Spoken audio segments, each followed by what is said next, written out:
Where are you? Right here. Golly, yeah. And I was impressed, and it reminded me of that other book, The Origin of Woke. My question to you is the Civil Rights Act was corrupted by the lower courts, I believe you were saying.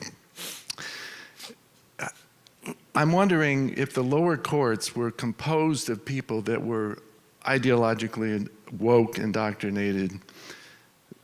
I'm wondering how that, with the culture and the whole neo-Marxist invasion, influenced those lower courts, the lawyers, the schools that they were going to, and that contributed to the corruption of the Civil Rights Act. Well, here we go on a very huge subject that we could talk for half an hour about, but I think that I do not really think that there was corruption on the courts at the very beginning. I think it is sort of one of these tragedies of good intentions mostly. I think it's a sort of a tragedy of American can-do spirit. I mean, if you look at, I think that the civil rights movement, the Civil Rights Act has a lot in common with the Vietnam War. That it's a big project with a lot of actual ideals behind it, and a country that was really flushed with just tremendous, unbelievable successes, things no country had ever done, winning, simultaneous wars against two military superpowers, on the other side of opposite oceans, and then, creating an economy that was creating, 50% of the world's industrial production for a while. It's like, we can do anything.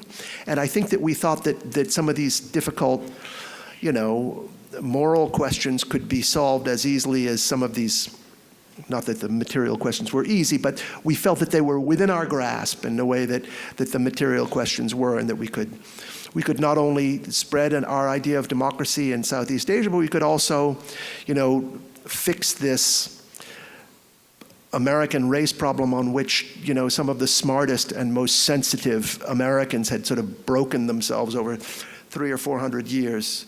So I think that people are just inclined to give it a go. I mean, I think that they were mostly, it was a kind of LBJ was a New Dealer. He wound up. I mean, he started as a New Dealer. He wound up, I think, in a place that was very different. He wound up detaching his reforms from the, let's say, the world of the working man, which FDR remained anchored in. But I think that I think it was can-do spirit rather than corruption. Now, not to make this sound like too rosy an answer, we went down several wrong